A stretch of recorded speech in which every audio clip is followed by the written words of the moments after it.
Where's the business right now? Like where, like, I don't know if this stage is the right word, but like, where are you currently? What is it? April?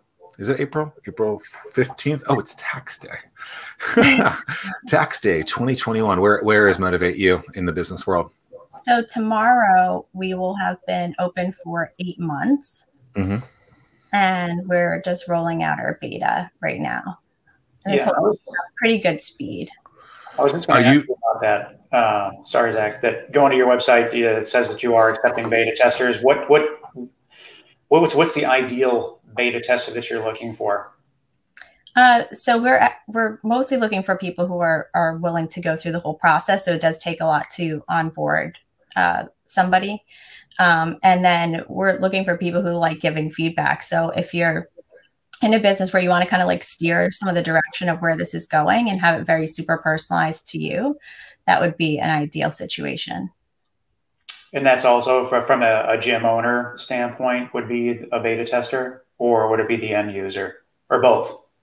Our end user beta tester list is all through the roof. We have more end users than we could onboard, but eventually we'll be able to open it up to more people too. So if you don't have a gym, you can be able to join through, but we don't have it open in that way yet. But then you'll be able to access and see what gyms or trainers are on here. Can I link up with somebody if I don't already have a home gym? You're technical. Someone's technical on the team. How are you building this? What's your role, I guess, in the company too in that? So I'm the sole inventor of the patent. And then I do some of the coding, and then I have probably, let's see, 6 people who are working on it as well. But all of those people are in part-time capacity. The goal is to get everybody full-time, all the coders full-time by the end of the summer. And so those individuals, you have the idea, you broadcast out, I have this thing. Mm-hmm. I'm paraphrasing what I think happened. You broadcast out, hey, I have this idea. Does anyone want to work on it? Is that fair at this point? No, at the beginning. No. No. Okay. So how do you get these people to work on it in a part-time capacity? You give them equity. What's the whole deal with that? So for my management team, they are equity. So my grandfather, when he was a manager at Apple, had somebody that was on his team 35 years ago that I had realized when I first set up my LinkedIn like 10 years ago or so. I had connected with this person.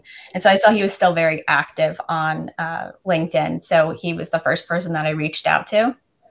So he is on my management team. And then I kind of went through that there, like reaching out to contacts of contacts or people I knew, and built up my management team first. So those are equity based. And then when I needed more of the specific work done, I started to reach out again to contacts or contacts of contacts to see who was interested in working on the project. Because of the IP, I kept it pretty close. And then now I'm starting to branch out in terms of like making more public announcements about positions. So your grandfather kind of advised you. He passed away 7 years ago. But he, from what you saw before, that advised you to kind of, you needed a management team in that kind of respect, or how did you think that, hey, I want to build a management team first instead of product first? I think that's pretty, like, if you're going to do a startup, there's kind of like a good road. I love reading. I probably read about 10 books a month. So I was familiar with like how the startup thing works. Like you have to have like a team of advisors or like co-founders or things like that. And so that seemed pretty natural. I also applied for Pillar VC's accelerator in September and October, and I did that. But I had already brought on those people.